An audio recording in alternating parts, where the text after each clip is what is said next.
In the late 1800s, the last of the Apache were being hunted down in their own lands. A few small bands chose to fight rather than give in. Fighting side by side with the male warriors was a powerful medicine woman. She was deadly with a bow or rifle. The wildest horses obeyed her commands. Her power to divine the movements of the enemy was vital to the legendary Apache leaders, Geronimo and Victorio, the most feared and ingenious guerrilla warriors of their time. This is a story the Apaches have closely guarded to this day, the story of a revered woman warrior who fought to the bitter end. This is the story of Lozen.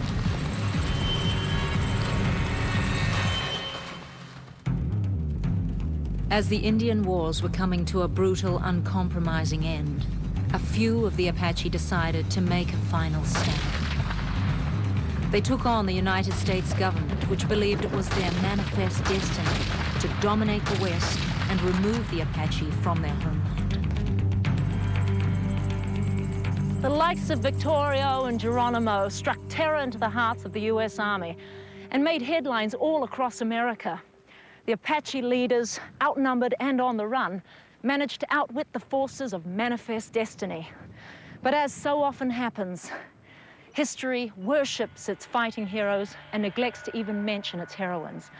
While Geronimo and Victorio were getting all the press, the story of Lozen, the equal to any man when it came to war, was left in the dust.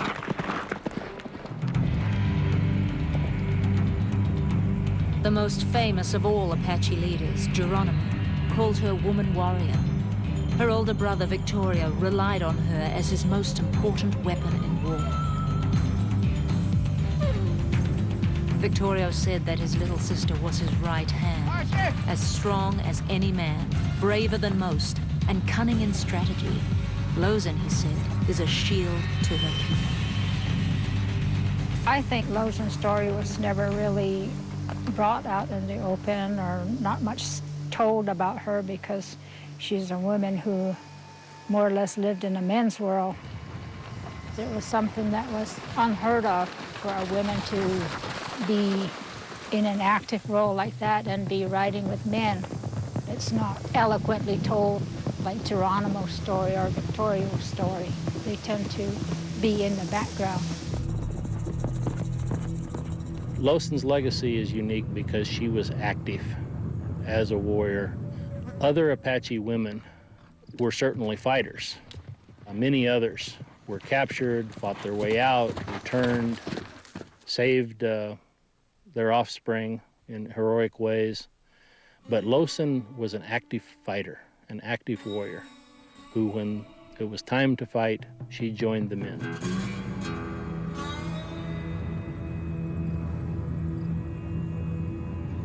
The ghost towns and abandoned mines which bore the brunt of Apache anger are testament to the resilience of Lozen and her people.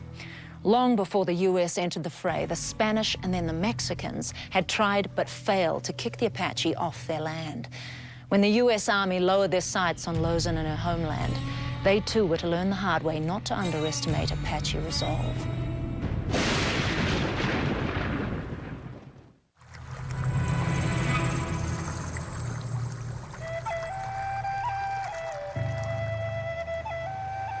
In the 1840s, the Chiricahua Apache girl who had become known as Lozen grew up near a spring called Ojo Caliente in what is today southwestern New Mexico. She was one of the last generation to experience what it meant to be Apache and to be free in the homeland of her people. Her band of Chiricahua was called the Warm Springs Apache by outsiders, named after a small spring-fed pool that flows down the valley.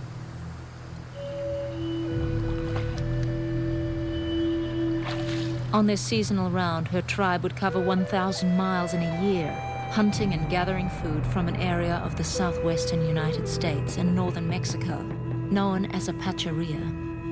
Lozen's older brother, Chief Victorio, would concede it all to the United States.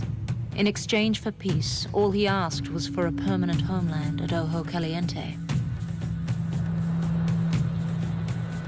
This valley hasn't changed much since the time of Lozen.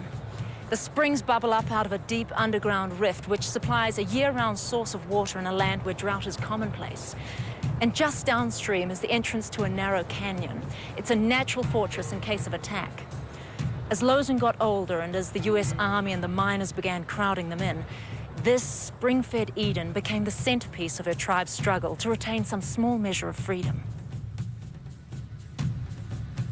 Like all Apache children, Lozen was encouraged to explore every detail of the wilderness and learn the essential skills of survival. Most of all, Lozen loved to ride, and often joined Victoria, who was 20 years her elder, on expeditions into the mountains and desert. He taught her where to hunt for game and to find hidden sources of water in the dry, imposing landscape.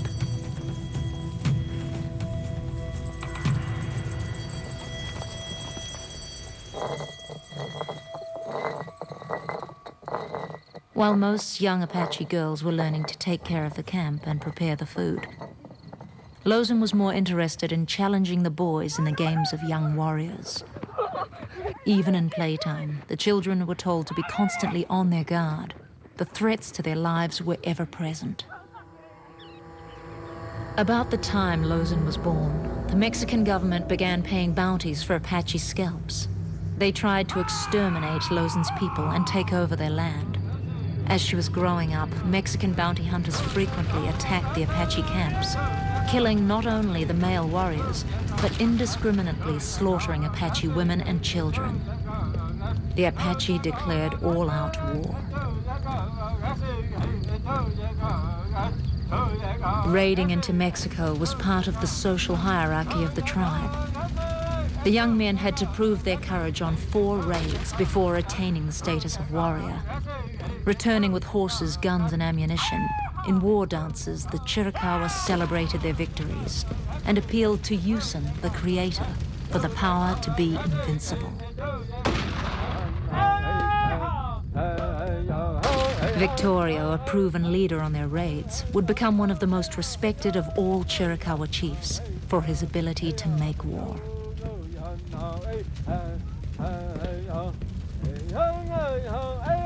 As the Warm Springs Apache became increasingly under threat, little sister would emulate her brother and earn her place on the warpath. My mother had mentioned Lozen in a lot of the stories that she told us. Victoria referred to her as my little sister. She Isaiah, so that it was shortened to Lozen. That's a term of endearment. She more than likely had an Indian name. To this day, we don't know what her Indian name might have been.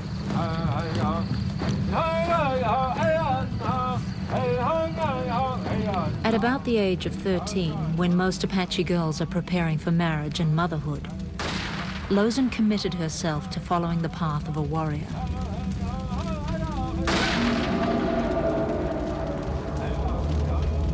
As Lozen ascended into adulthood, she would also answer to a higher calling.